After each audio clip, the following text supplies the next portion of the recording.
The carriage jolted hard as a shot cracked through the night air, and Eleanor Ashworth grabbed the seat to keep from falling. Outside, a masked rider pulled his horse alongside the window, his pistol aimed straight at the glass. She had only hired her new guard 3 hours ago, and already her life depended on him. "Stay down," Gideon said, his voice calm even as the carriage rocked beneath them. He threw open the door and swung out into the darkness before she could stop him. Eleanor pressed herself against the far corner of the seat, her heart pounding, listening to the sounds of struggle outside. A grunt. A crash. The pistol fired again, but this time it was followed by silence, not by pain. When the door opened once more, it was Gideon standing there, unharmed, his knuckles scraped but his expression unreadable. "He's gone," he said simply. "We should keep moving." Eleanor stared at him, trying to understand how a man she had hired only hours earlier from a coaching inn could fight off an armed attacker with such ease. She had expected a guard who could handle himself in a scuffle, not a man who moved like he had trained for war his entire life.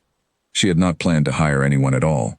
2 weeks earlier, her father had died suddenly, leaving her the sole heir to the Ashworth estate. It should have been a simple inheritance, but her cousin Reginald had arrived within days, claiming that her father's will was flawed, and that he, as the nearest male relative, should take control of everything she owned. Eleanor did not believe him, but she also knew Reginald was not a man who accepted defeat easily. The threats had started quietly, a note left at her door warning her to leave the estate before it was too late. A groom who had worked for her family for years suddenly dismissed without explanation. Replaced by a stranger Reginald had chosen himself. Eleanor had grown afraid to sleep in her own home, and when a carriage nearly ran her off the road on a visit to town, she understood that Reginald's ambition had turned into something far more dangerous. She needed help, and she needed it quickly. That was how she found herself at the Crown and Anchor Inn, asking the innkeeper if he knew anyone who could serve as a personal guard. The innkeeper had pointed to a man sitting alone near the fire, nursing a drink he had barely touched. "That one," the innkeeper had said. "Keeps to himself, but he's the sort you want beside you if trouble comes calling." Eleanor had approached him with more courage than she felt. He was tall, with dark hair and eyes that seemed to study everything around him without ever appearing nervous. When she explained her situation, he listened without interrupting, and when she finished, he asked only one question. "How much danger are you in?" "Enough that I fear for my life," she admitted. He had agreed to take the position on the spot, asking for payment only after the job was finished. Eleanor should have found that strange. Men who truly needed money rarely turned down payment in advance. But she had been too desperate to question her good fortune, and now, only hours later, she understood that fortune had very little to do with it. They reached the next town before dawn, taking rooms at a quiet inn far from the main road. Eleanor barely slept, replaying the attack over and over in her mind. When morning came, she found Gideon already awake, standing by the window with his arms crossed, watching the street below. "You fight like a soldier," she said, stepping into the small common room where he waited. "I have fought in worse places than a country road," he replied, without turning around. "That's not an answer." He finally looked at her, and for a moment, something flickered behind his eyes, something that looked almost like amusement. "You hired me to protect you, not to answer questions about my past." Eleanor crossed her arms, refusing to be dismissed so easily. "If I am trusting you with my life, I think I deserve to know who you really are." "You know enough," he said. "I keep you safe. That is all that matters." She wanted to press further, but something in his tone told her this was not a battle she would win that morning. Instead, she turned her attention to the more pressing matter of their journey. They needed to reach London, where her father's solicitor could help her contest Reginald's claims before a magistrate.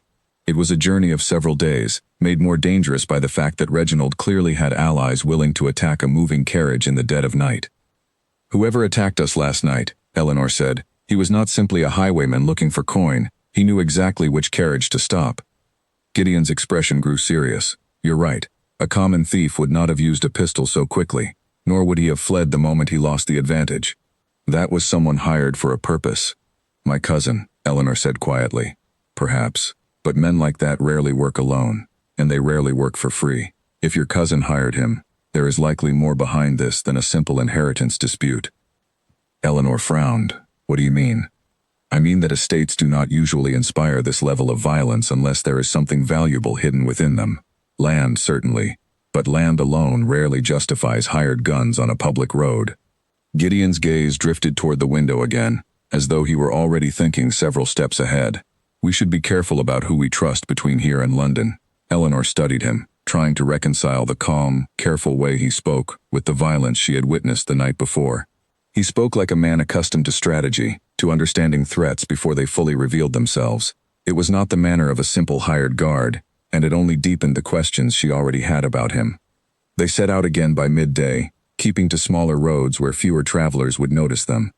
Gideon drove the carriage himself rather than hiring a driver, insisting that fewer people involved meant fewer chances for information to leak back to whoever wanted Eleanor silenced. She sat inside, watching the countryside pass, trying to piece together what she knew about her father's final months.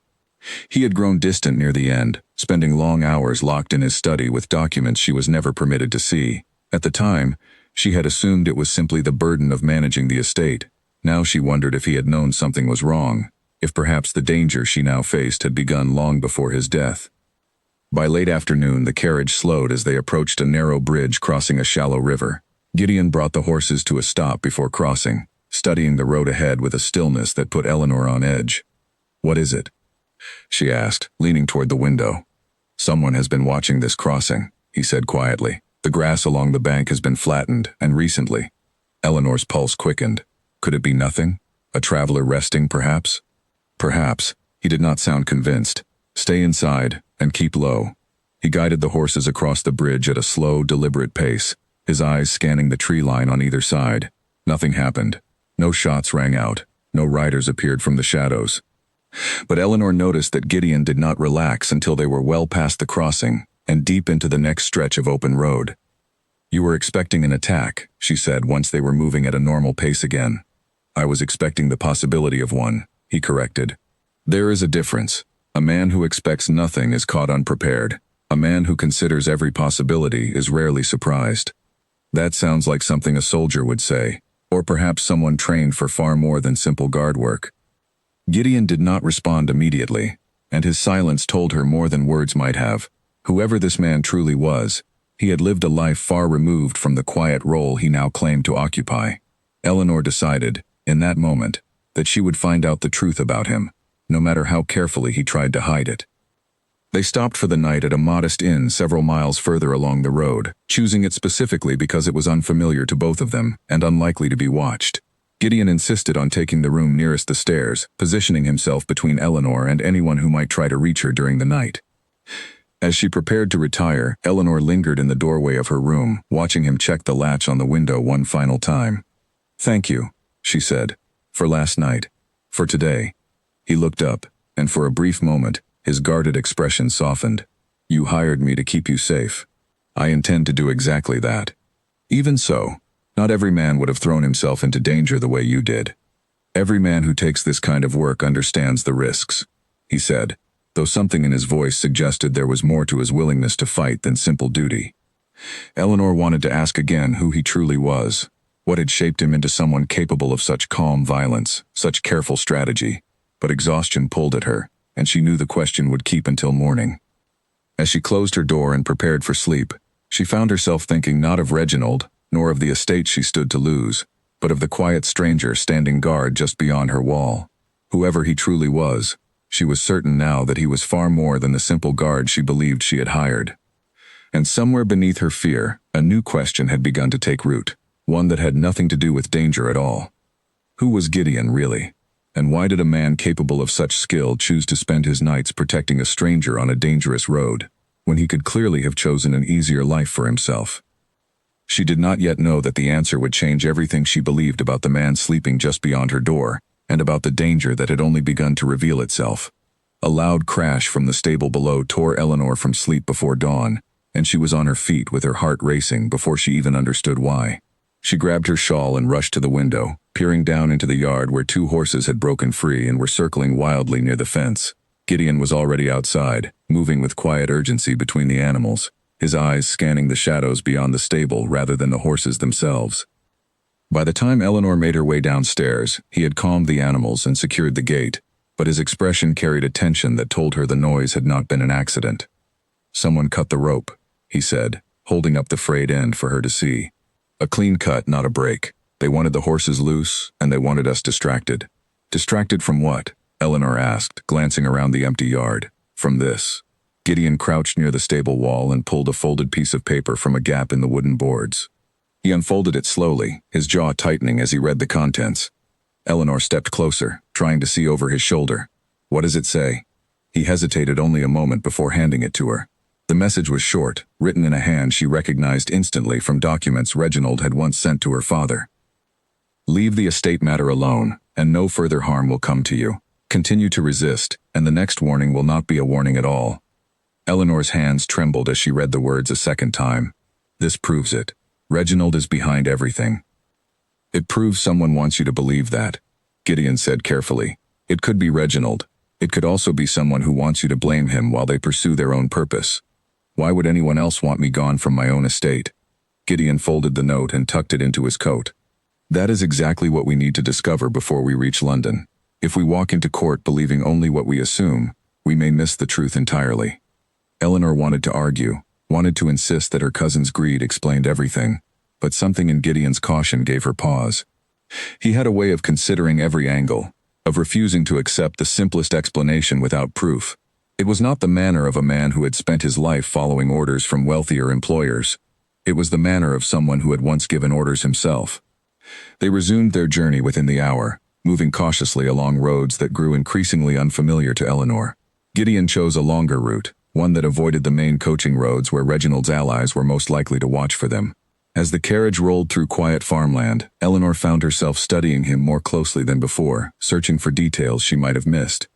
His clothes, though simple, were well made, cut from fabric finer than most guards could afford.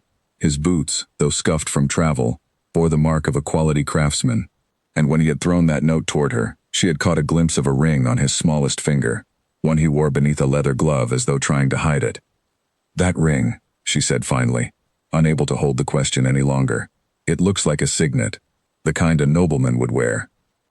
Gideon's hand tightened briefly on the reins before he answered. A keepsake, nothing more. A keepsake from whom? Someone I lost a long time ago. His voice had grown quieter, edged with something that sounded almost like grief. It has no bearing on the work I am doing for you. Eleanor did not believe him, not entirely, but she recognized the pain in his tone and chose not to press further, at least for the moment.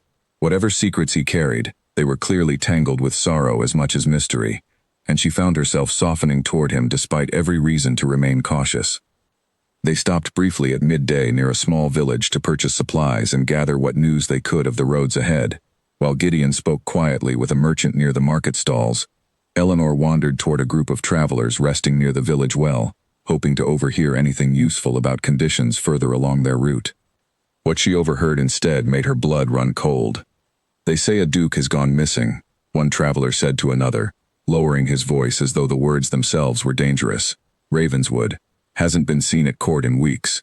Some say he was attacked, others say he fled before his enemies could finish the job. Attacked by whom? No one knows for certain. Some say it was a rival family. Others whisper it involves smugglers working the southern coast, moving goods no one is meant to see. The Duke apparently discovered too much, and now he's paying the price for it. Eleanor's mind raced, though she told herself the connection was surely coincidence. Dukes vanished for all manner of reasons that had nothing to do with a guard she had hired at a country inn. And yet as she glanced back toward the market stalls and found Gideon watching her from a distance, something in his expression made her chest tighten with unease. He crossed the square quickly, his manner suddenly brisk. We should leave, now. Why the hurry? Eleanor asked, though she already suspected the answer had something to do with the conversation she had just overheard. A man near the tavern recognized me, Gideon said simply, guiding her toward the carriage. Or thought he did. It's safer if we're gone before he decides to act on that suspicion. Eleanor climbed into the carriage, her thoughts spinning. Recognized you from where? Gideon did not answer immediately, focusing instead on securing the horses and guiding them out of the village at a pace just quick enough to avoid suspicion. Only once the village had faded behind them did he finally speak. There are people in this country who know my face, he said carefully. Not many, but enough that I cannot risk being seen in certain places. Because you're not simply a guard, Eleanor said, her voice steady, despite the questions crowding her mind. I have never claimed to be a simple man, Gideon replied. I claimed only to be capable of protecting you, and that remains true regardless of what else you might suspect about my past. That isn't an answer, Gideon. That's a distraction. He glanced at her then, and for the first time since she had hired him, Something in his eyes looked almost weary, as though the weight of whatever he carried had grown heavier with every mile they traveled together. There will be a time for answers, Eleanor. I promise you that. But right now, the truth of who I am matters far less than keeping you alive long enough to reach London and secure your inheritance. Once that is settled, I will tell you everything. Eleanor studied him for a long moment, weighing the sincerity in his voice against the secrets he clearly continued to guard.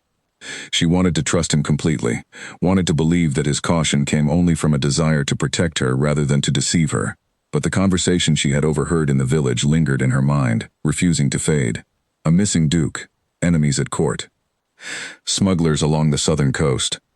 None of it explained why a nobleman, if that was truly what he was, would spend his days guarding a stranger's carriage, rather than seeking the protection of his own considerable resources.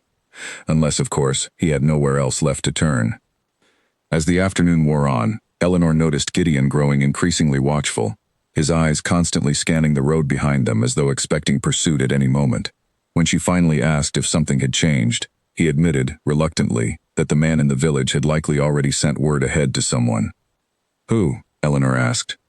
I don't know for certain, Gideon said, but if my suspicion is correct, it means the danger following you and the danger following me may be more connected than either of us realized.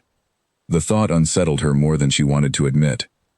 She had hired a guard to protect her from her cousin's ambition, never imagining that his hidden past might draw its own enemies into her path.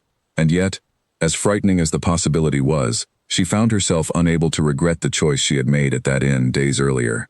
Whatever Gideon was hiding, whatever danger followed him, she trusted him more in that moment than she trusted almost anyone else in her life.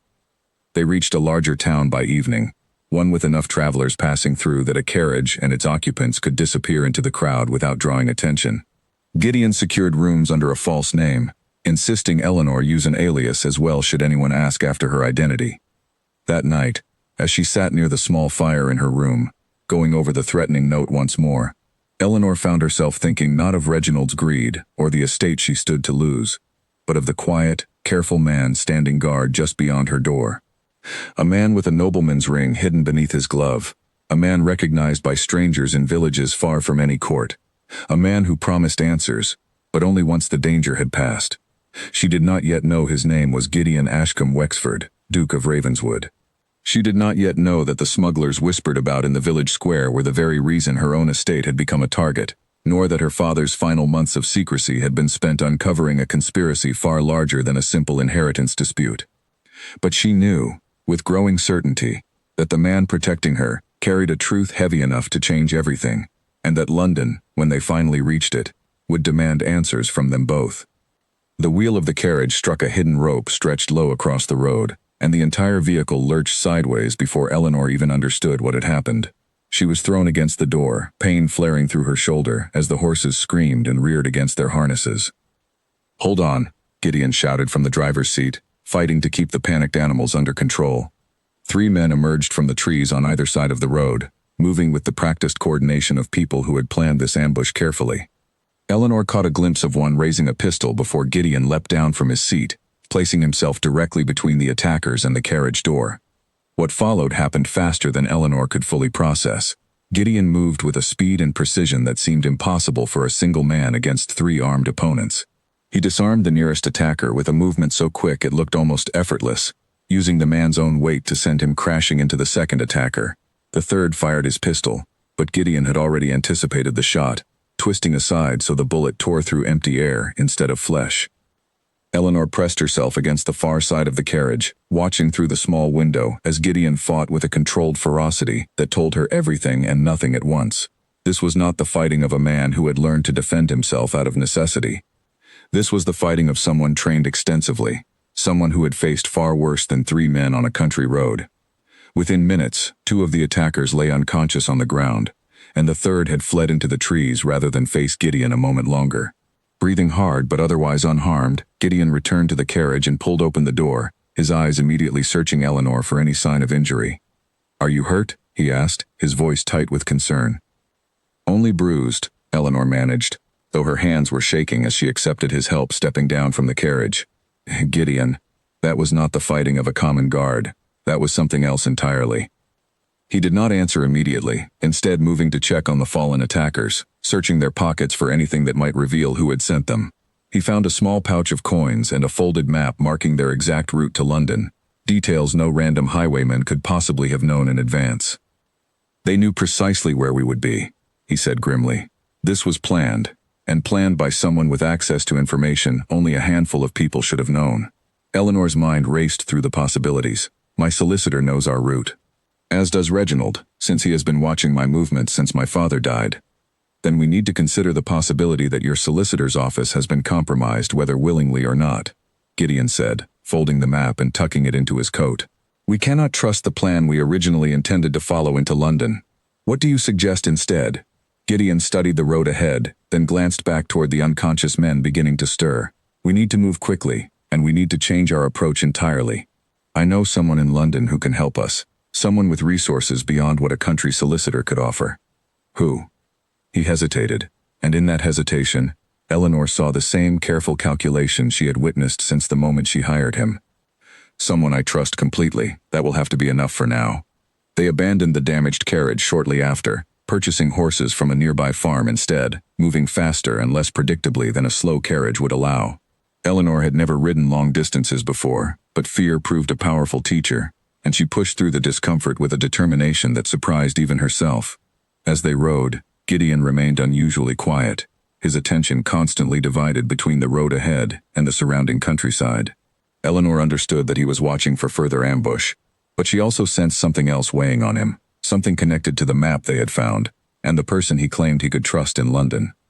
They stopped for the night at a secluded farmhouse, arranged quickly through coin and Gideon's evident skill at finding shelter without drawing attention. The farmer's wife prepared a simple meal for them, and as they sat near the fire afterward, Eleanor finally found the courage to ask the question that had been building since the ambush. You said someone in London could help us, someone with resources. What kind of resources requires that level of trust, Gideon? He stared into the fire for a long moment before answering. The kind of resources that come from wealth and position most guards never possess. So you admit it then. You're not simply a hired guard. I never denied having a complicated past, he said quietly. I only asked for time before explaining it fully. That time seems to be running out rather quickly, Eleanor said, gesturing toward the door as though the danger outside might return at any moment. 3 men attacked us today, Gideon. They knew our route. Whatever secrets you're protecting, they may already be putting my life at greater risk than my cousin's ambition alone ever could. The words seemed to strike him harder than she intended, and for a moment, his careful composure cracked entirely. You think I don't understand that? Every danger following you now may be connected to danger that has followed me for months. If that is true, then I am not simply protecting you from a greedy cousin, Eleanor. I may have brought far greater peril to your door than you ever anticipated when you hired me at that inn. Eleanor's breath caught at the raw honesty in his voice. Then tell me the truth, all of it. I deserve to understand exactly what I am facing. Gideon closed his eyes briefly, as though gathering the strength for a confession he had clearly been avoiding since the moment they met. My name is not simply Gideon. It is Gideon Ashcombe Wexford, and until several months ago, I held a position at court that made me a target for people involved in dangerous business along the southern coast.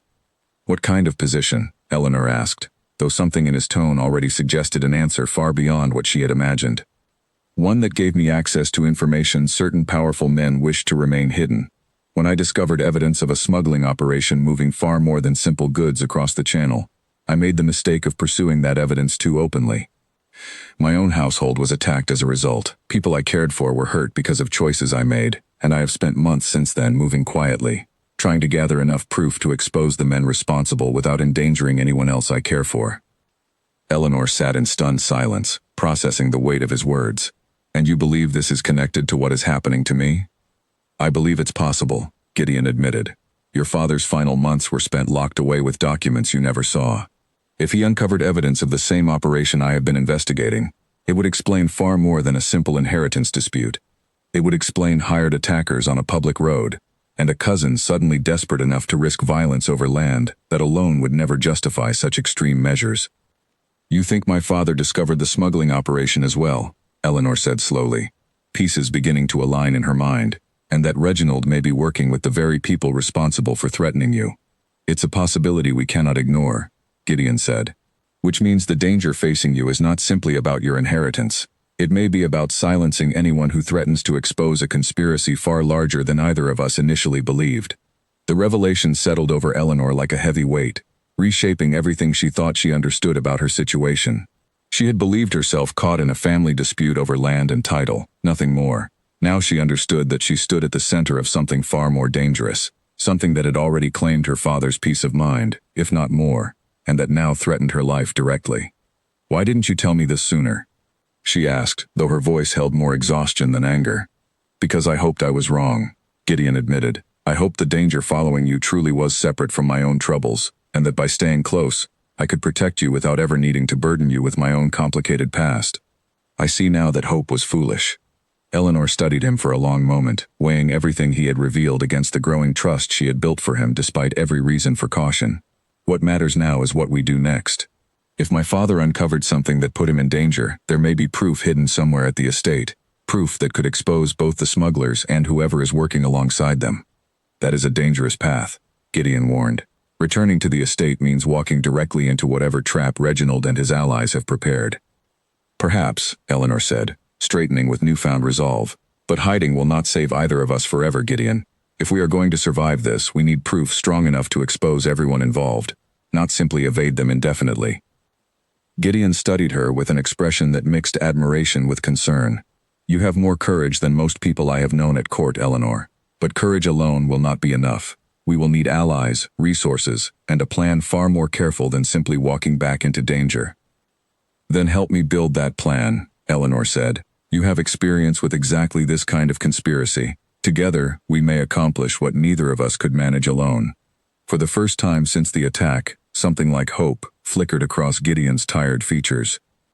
"Very well, but first, we continue to London as originally planned. My contact there can help verify what we suspect, and provide resources we will desperately need before returning to face your cousin, and whatever forces stand behind him." They sat in comfortable silence after that, the weight of shared purpose settling between them in a way that felt different from the careful distance they had maintained since the journey began. Eleanor found herself studying Gideon's face in the firelight, searching for traces of the powerful nobleman hidden beneath the weary traveler she had come to know over the past several days. Whatever title he truly held, whatever position he had lost, she understood now that the man before her was defined not by rank, but by the quiet determination with which he faced danger, and the genuine care he showed for a stranger's safety despite the personal risk involved. It was a realization that unsettled her far more than any physical danger they had faced together, because it meant the walls she had carefully built around her heart since her father's death were beginning, slowly and against her better judgment, to crumble. As the fire burned low and exhaustion finally claimed them both, Eleanor allowed herself one final thought before sleep took hold. Whatever awaited them in London, whatever truths remained hidden at her family's estate, she no longer faced this danger alone. And for the first time since her father's death, that thought brought her something she had not expected to feel again so soon: comfort. London greeted them with noise and crowds so overwhelming that Eleanor barely had time to process the change from quiet country roads to the chaos of the capital.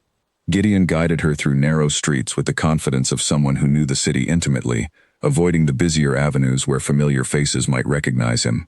They arrived at a modest townhouse, tucked away in a quiet corner of the city, far from the grand estates Eleanor imagined a duke might frequent.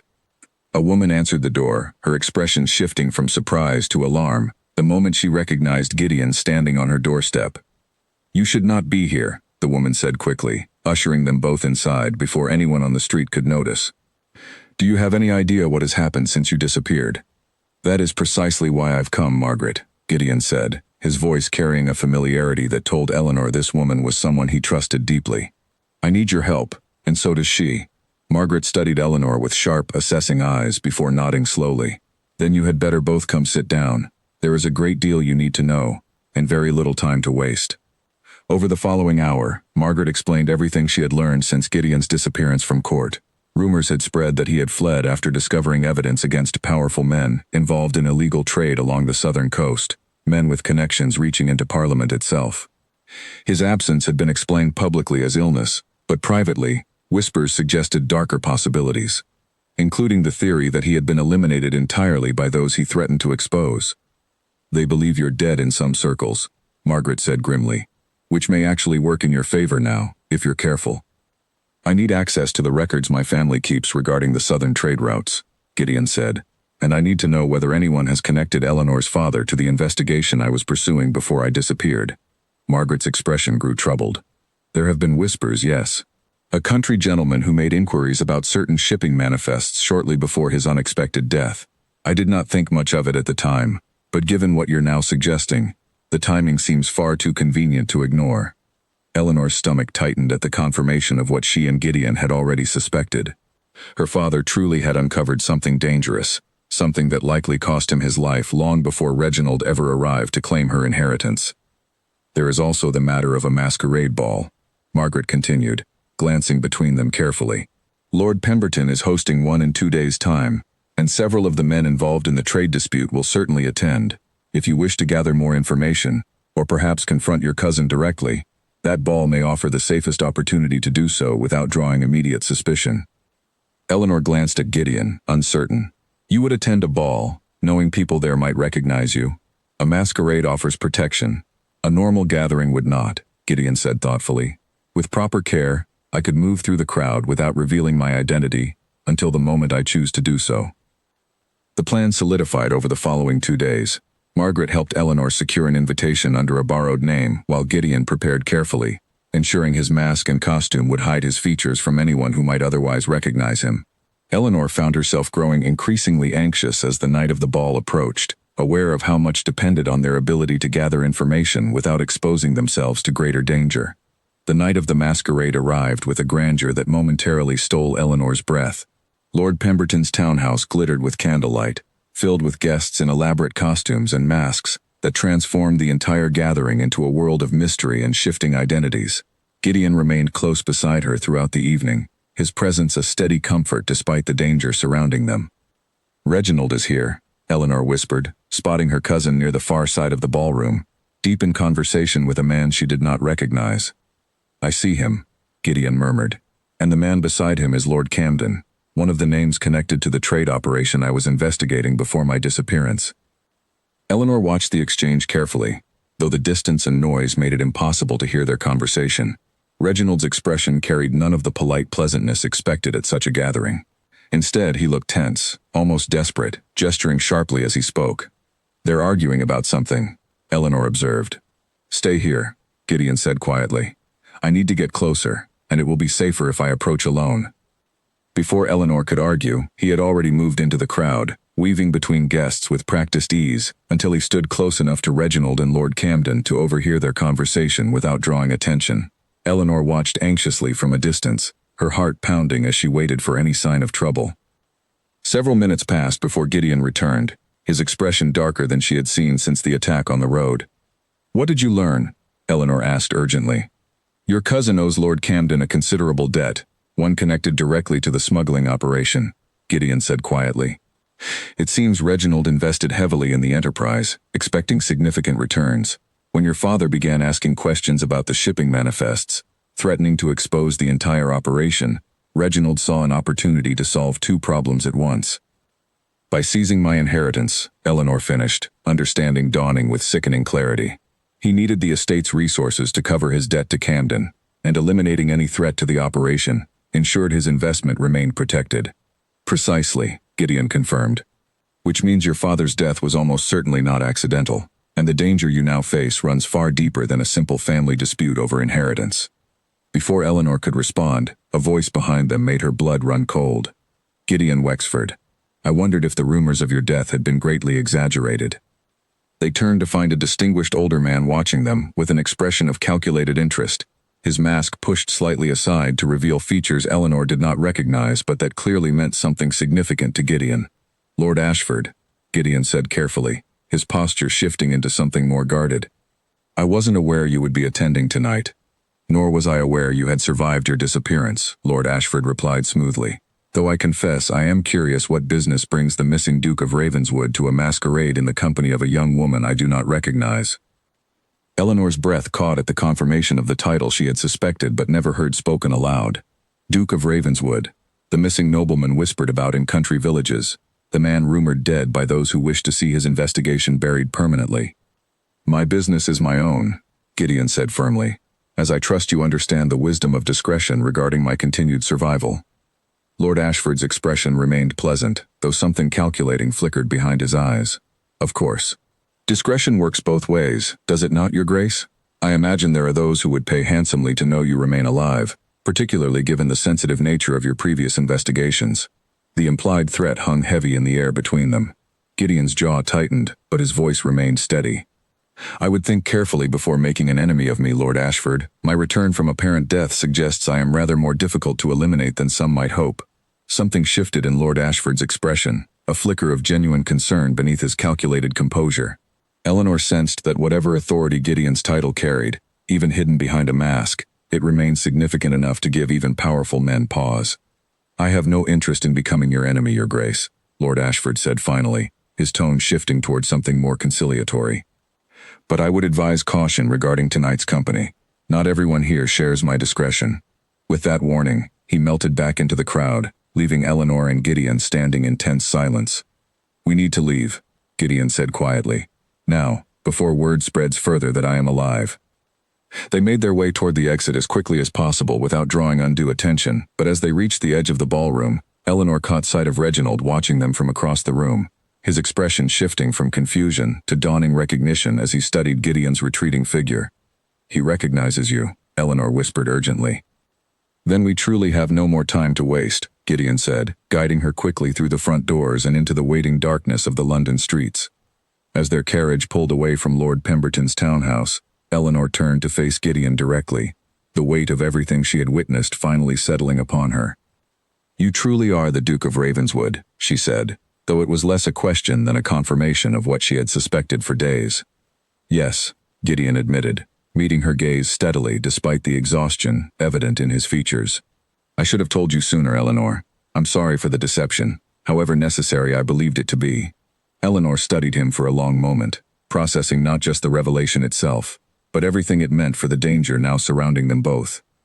"Why did you choose to hide your identity rather than seek the protection your title should have afforded you?" "Because titles offer no protection against enemies willing to use violence to silence their opposition," Gideon said grimly. "If anything, my position at court made me more vulnerable, not less, surrounded by people whose loyalty I could no longer trust after the attack on my household. And now that Reginald knows you're alive?" Gideon's expression darkened further. "Now we must move faster than we ever anticipated, because he will certainly warn Lord Camden and whoever else remains involved in this conspiracy. Whatever plan we build to expose them, we no longer have the luxury of careful preparation." Eleanor nodded, understanding the urgency even as fear tightened around her heart. Whatever fragile safety they had found since fleeing the country road had shattered entirely tonight, replaced by the certain knowledge that their enemies now knew exactly what they faced, and would move quickly to eliminate the threat before it could expose them further. As their carriage rattled through the darkened streets of London, Eleanor found herself reaching for Gideon's hand without fully deciding to do so, seeking comfort in the connection despite everything that remained uncertain between them. He did not pull away. A pounding on Margaret's front door woke them both before dawn, urgent and relentless enough that Gideon was already moving toward the sound with a blade drawn before Eleanor had fully understood what was happening. Margaret reached the door first, her face pale as she read the note pressed into her hand by a breathless messenger boy who fled the moment his task was complete. "It's from your solicitor," Margaret said, handing the paper to Eleanor with trembling fingers. "He says Reginald has filed formal papers with the magistrate this morning, claiming you abandoned your estate and forfeited your inheritance through desertion. He has requested an emergency hearing within 2 days." Eleanor's stomach dropped as she read the words herself, understanding immediately what Reginald intended. "He's trying to settle this before we can gather any evidence against him. If the magistrate rules in his favor before we can present proof of his involvement in the smuggling operation, everything will be lost. Or worse," Gideon added grimly, sheathing his blade but remaining alert. "A public hearing means Reginald and Camden's allies will know exactly where to find you at a predetermined time. This could be less about the inheritance and more about creating an opportunity to eliminate you both permanently." The weight of the threat settled over the room like a physical presence. Eleanor forced herself to think clearly despite the fear tightening around her chest.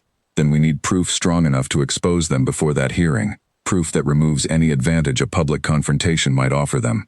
"The shipping manifests," Gideon said suddenly. "If your father made copies of whatever evidence he discovered, they would likely be hidden somewhere at your estate, somewhere Reginald has not yet thought to search. His study, Eleanor said immediately. There was a false panel behind his desk that he thought I didn't know about. I discovered it by accident years ago, though I never had reason to look inside. Margaret's expression turned urgent. Then you need to reach the estate before the hearing, retrieve whatever evidence remains hidden there, and return to London with enough time to present it before the magistrate. That is an enormous risk, Gideon said, though determination had already replaced the exhaustion in his voice. Reginald will certainly have people watching the estate, particularly now that he knows we survived his attempts to stop us. It's a risk we have no choice but to take, Eleanor said firmly. Without proof, we walk into that hearing with nothing but suspicion, and suspicion alone will not save either of us from what Reginald and Camden intend. They departed within the hour, moving with a speed born of desperate necessity rather than careful planning. Gideon secured fresh horses through Margaret's connections, and they rode through the countryside with an urgency that left little room for conversation, focused entirely on reaching the estate before their enemies anticipated their return. They arrived under cover of darkness the following night, approaching the manor through the overgrown gardens rather than the main road where watchers were most likely stationed. Gideon moved ahead cautiously, scouting the grounds for any sign of Reginald's men, before signaling Eleanor to follow. The house felt unfamiliar in the darkness, shadows stretching across rooms that had once felt like home but now carried an atmosphere of danger and uncertainty. Eleanor led Gideon quickly toward her father's study, her heart pounding with every creak of the old floorboards beneath their feet. The false panel remained exactly where she remembered, hidden behind a section of bookshelf that swung open with careful pressure. Behind it lay a small collection of documents, carefully preserved and clearly hidden with deliberate purpose. Eleanor's hands shook as she pulled them free, scanning the contents by the dim light of a shuttered lantern. "This is it," she whispered, disbelief and vindication mixing in her voice. "Shipping manifests, correspondence between Camden and several other names I don't recognize, and letters detailing payments made to Reginald directly." Gideon studied the documents over her shoulder, his expression grim but satisfied. "This is more than enough to expose the entire operation, Eleanor. Your father was thorough, even knowing the danger such evidence represented." A sudden sound from the hallway outside froze them both. Footsteps, deliberate and unhurried, approaching the study door. Gideon immediately positioned himself between Eleanor and the entrance, his hand moving toward his blade as the door swung open to reveal Reginald standing in the threshold, a pistol raised and steady in his grip. "I suspected you might return here eventually," Reginald said, his voice carrying none of the false pleasantness he had once used to mask his intentions. "Foolish of you, cousin, to walk directly into my hands." "Your hands are shaking, Reginald," Eleanor observed, though fear tightened every word she spoke. "Perhaps because you understand exactly what these documents prove about your involvement in my father's death." "Your father's death was an unfortunate accident," Reginald said, though the tremor in his voice betrayed the lie. "One that need not be complicated further by your own untimely demise, should you simply hand over those papers and agree to leave the country entirely." "And if I refuse?" Eleanor asked, drawing courage from Gideon's steady presence beside her. "Then I'm afraid this situation becomes considerably more permanent," Reginald said, tightening his grip on the pistol.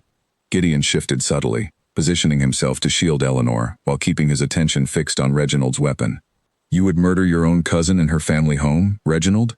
Even you must understand the consequences such an action would bring." "The consequences of exposure are far worse than any risk I face tonight," Reginald snapped. "Camden has made that abundantly clear. Either I secure this estate and silence the threat you both represent, or I face ruin at the hands of men far more dangerous than either of you." "Then you're as trapped as we are," Gideon observed calmly.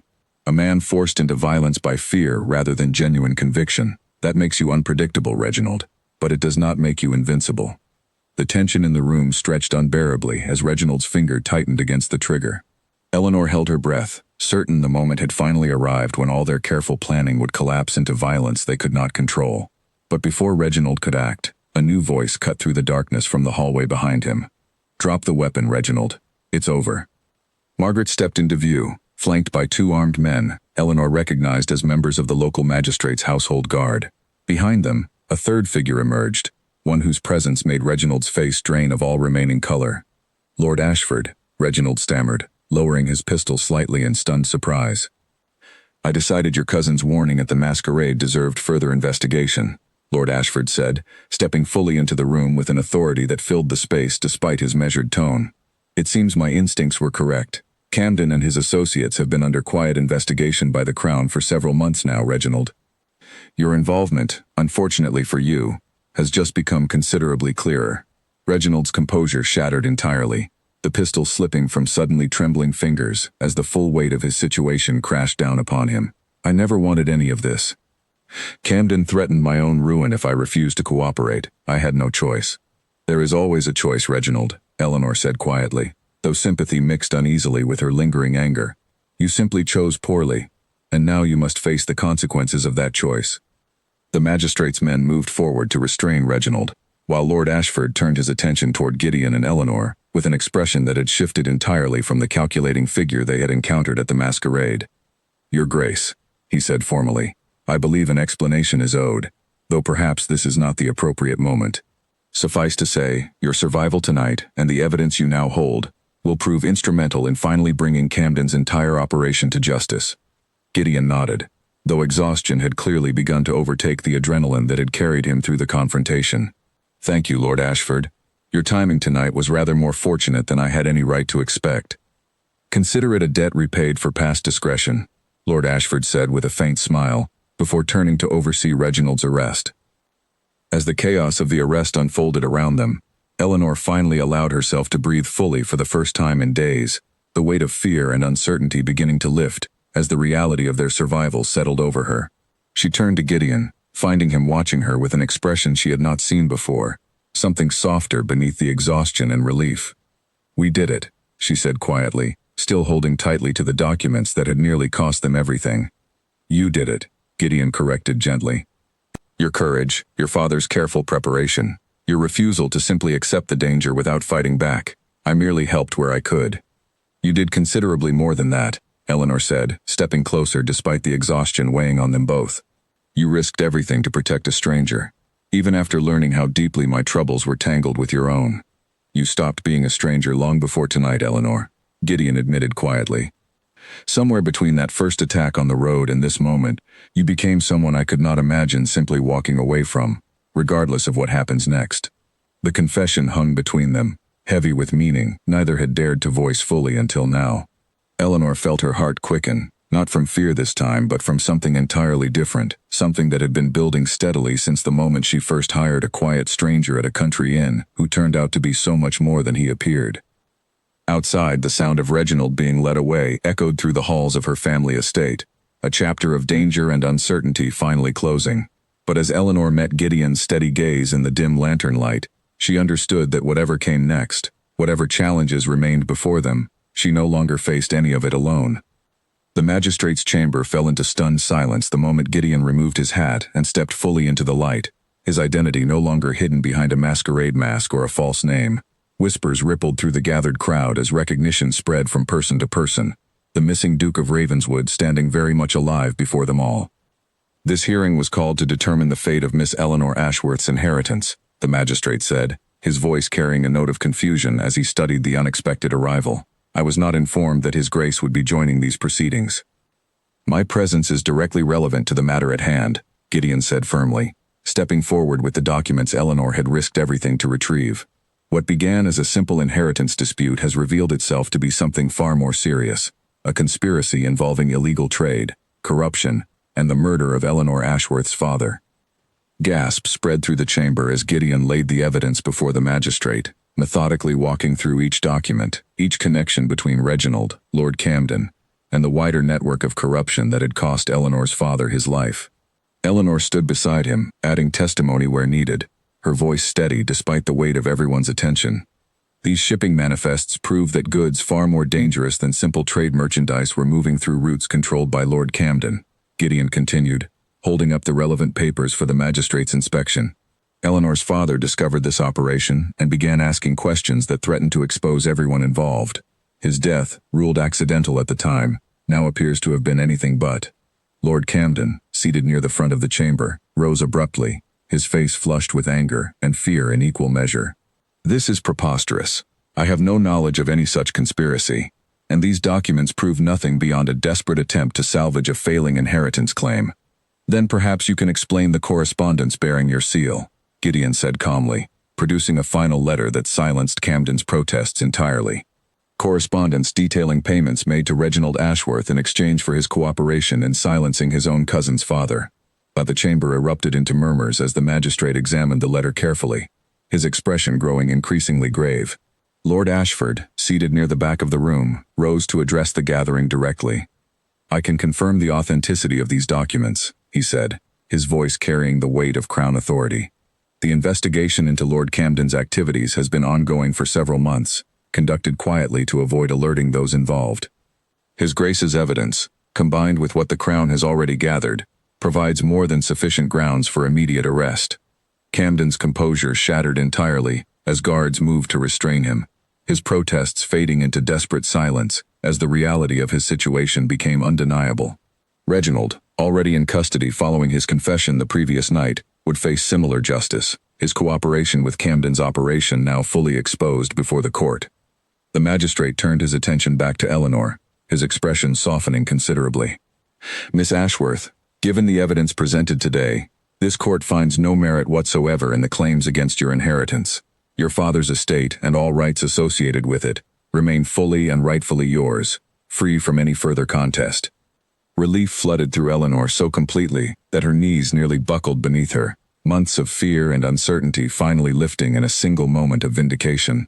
She turned to Gideon, finding him watching her with quiet pride, and for the first time since her father's death, she allowed herself to fully believe that the danger had truly passed. News of the hearing spread quickly through London society, transforming Eleanor from a vulnerable heiress fighting for her inheritance into a figure of genuine admiration, praised for her courage in exposing a conspiracy that had threatened far more than her own family's fortune. Gideon, meanwhile, found himself restored fully to his position at court, his reputation not only intact but enhanced by his role in bringing Camden's dangerous operation to justice. Yet despite the public celebration surrounding their success, Eleanor noticed a quiet distance beginning to grow between them in the days following the hearing. Gideon remained polite, even warm, but the closeness they had shared during their journey seemed to fade beneath the weight of his restored responsibilities and the formal expectations now surrounding his position. She found him one evening in the gardens of Margaret's townhouse, staring out over the quiet London streets with an expression she couldn't quite read. "You've been distant since the hearing," Eleanor said, approaching carefully. "I thought perhaps, now that the danger has passed, you no longer needed to concern yourself with my well-being." Gideon turned to face her, surprise evident in his features. "Is that truly what you believe, Eleanor?" "What else am I meant to believe? You have your title restored, your position at court reclaimed. Whatever connection grew between us during our journey together seems increasingly difficult to reconcile with the life you're returning to." "That connection is precisely why I've kept my distance," Gideon admitted, stepping closer. "Not because it means nothing to me, Eleanor, but because it means everything, and I find myself uncertain how to properly court a woman I once deceived, however necessary that deception felt at the time." Eleanor's breath caught at his words, hope beginning to replace the uncertainty that had gathered in her chest over the past several days. "You believe I hold your deception against you still?" "I believe you have every right to," Gideon said quietly. "I lied about who I was for the entire duration of our journey together. Even now, offering you my heart feels presumptuous given everything you've endured because of secrets I chose to keep." "Gideon," Eleanor said softly, closing the remaining distance between them, "you did not simply protect me from danger. You risked your own safety repeatedly, shared burdens you had no obligation to share, and trusted me with truths that clearly cost you a great deal to reveal. Whatever deception existed at the beginning of our journey, it does not define what grew between us afterward." Gideon studied her carefully, searching her expression for any hesitation before allowing himself to hope fully. "Then you do not regret the choice you made at that country inn, hiring a guard who turned out to be so much more complicated than you ever anticipated?" "I regret nothing," Eleanor said firmly. "Not the danger we faced together, not the secrets eventually revealed, and certainly not the man I discovered beneath the careful guard you first presented yourself to be." The tension between them finally broke as Gideon reached for her hand, holding it gently as though afraid the moment might shatter if handled too carelessly. "Then perhaps, Eleanor Ashworth, you would permit me to court you properly this time, not as a hired guard hiding behind false humility, but as the man I truly am." "I would like nothing more," Eleanor whispered, her heart finally settling into the peace she had been searching for since her father's death first threw her world into chaos. Months later, as autumn settled over the Ashworth estate, Eleanor stood in the same study where she had once discovered evidence that changed everything, watching through the window as Gideon approached the house on horseback, no longer hiding behind false names or careful deceptions. Their courtship had blossomed steadily since that evening in Margaret's garden, each day revealing new depths to a man she had once believed to be nothing more than a simple guard. Reginald and Camden had both faced justice for their roles in her father's death, their conviction bringing a measure of peace Eleanor had not expected to feel so completely. The estate itself, secured fully under her own name, had become not merely a place of painful memory, but a home once again, filled with the promise of a future she could never have imagined during those desperate early days of danger and uncertainty. Gideon dismounted near the front steps, his expression brightening the moment he spotted her watching from the window. Eleanor made her way outside to meet him, the autumn air crisp against her skin as he took her hands in his, warmth spreading through her at the familiar touch that had come to mean so much over the past several months. "I have news," he said, though the smile playing at his lips suggested the news was welcome rather than troubling. "The Crown has formally cleared the last remaining questions regarding my investigation. Camden's entire network has been dismantled, and those responsible for the attack on my household months ago have finally faced justice as well." "Then it's truly over," Eleanor said, relief and joy mixing freely in her voice. "All of it, finally behind us." "All of it," Gideon confirmed, though something in his expression suggested he had more to say.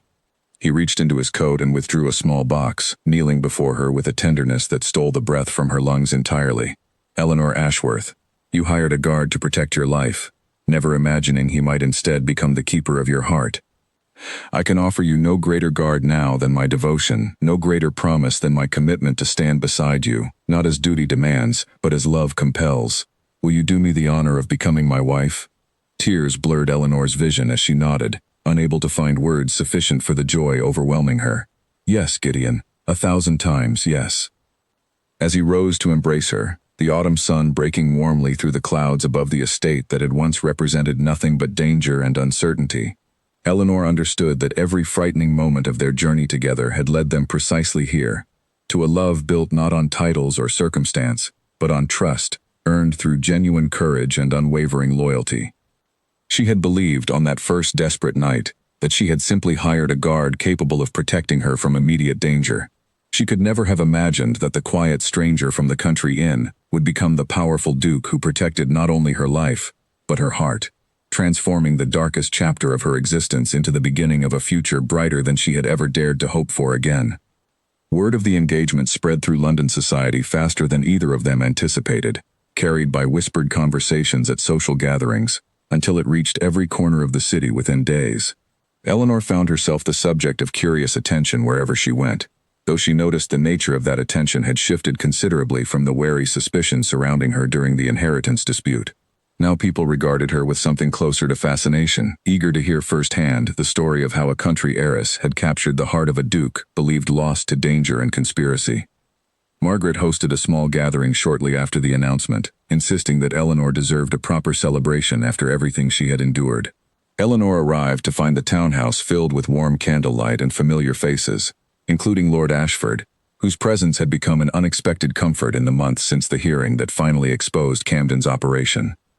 "You look remarkably well for a woman who spent the better part of a season fleeing armed attackers," Lord Ashford remarked with dry humor as he greeted her near the entrance.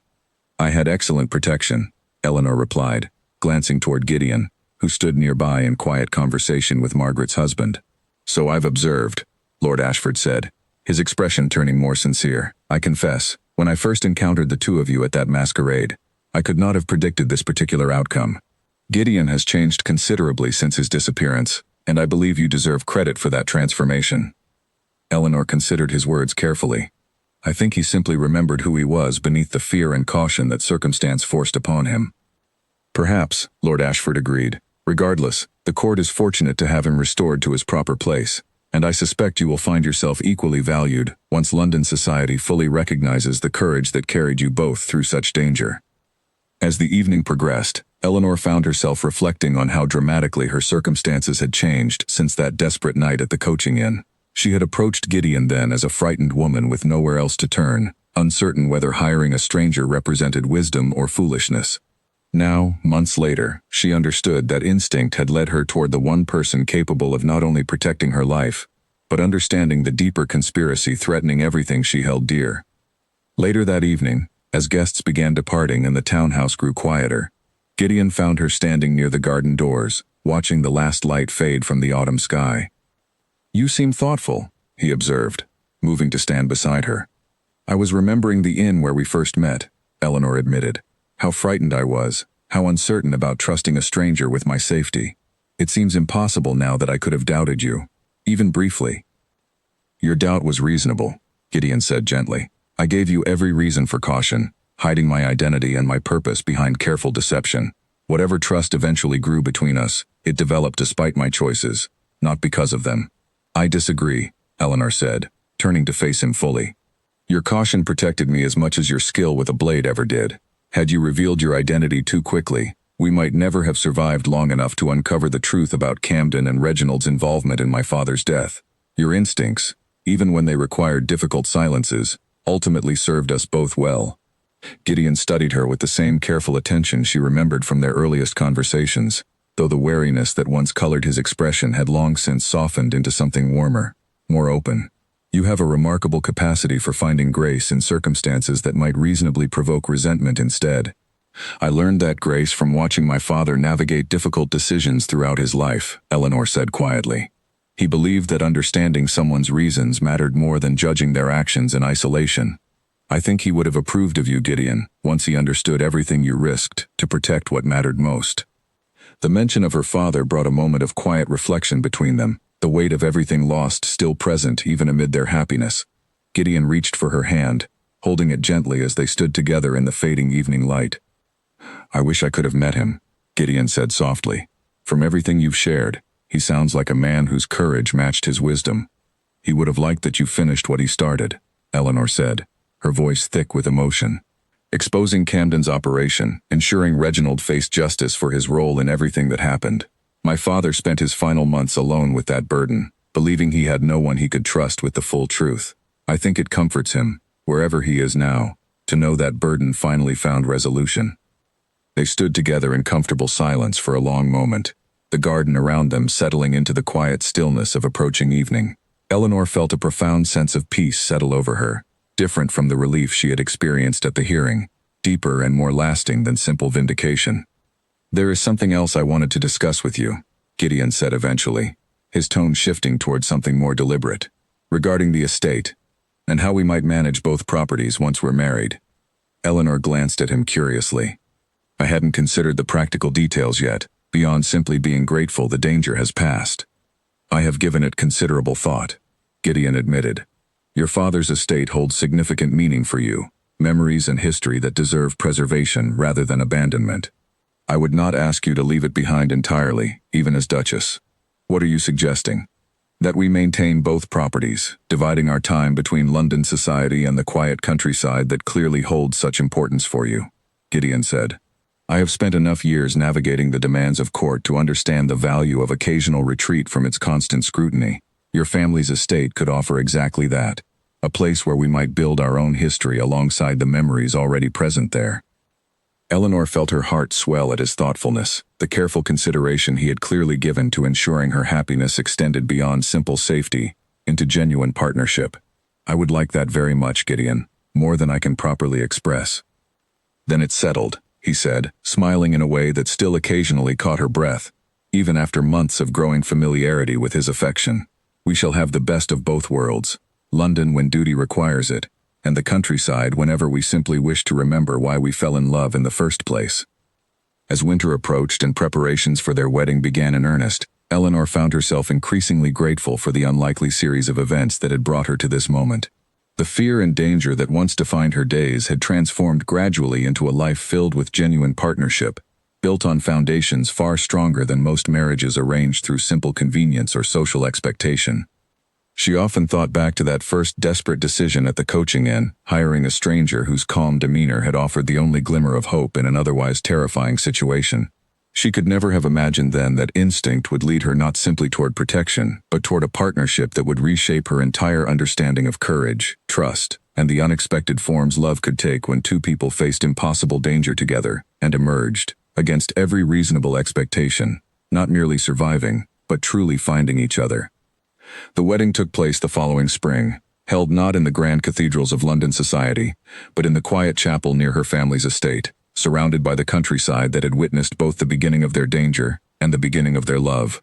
Margaret stood as witness, alongside Lord Ashford, whose unlikely friendship with Gideon had only strengthened in the months since the hearing. As Eleanor walked toward Gideon beneath the chapel's simple arches, she felt none of the fear that had once defined her days, replaced entirely by a certainty she had never expected to feel again after her father's death threw her world into such devastating uncertainty. Gideon watched her approach with an expression of open devotion, the careful guardedness that once defined him, entirely transformed into something warmer, more genuine than she could have imagined possible when she first encountered him at that quiet country inn. Their vows spoken, their future secured, Eleanor understood finally that every frightening moment of their journey together had served a purpose she could never have anticipated. She had set out simply seeking protection from immediate danger. She had found, instead, a love built on shared courage, mutual trust, and the unexpected discovery that the quiet guard she once hired out of desperate necessity had truly been, all along, exactly the man her heart needed most.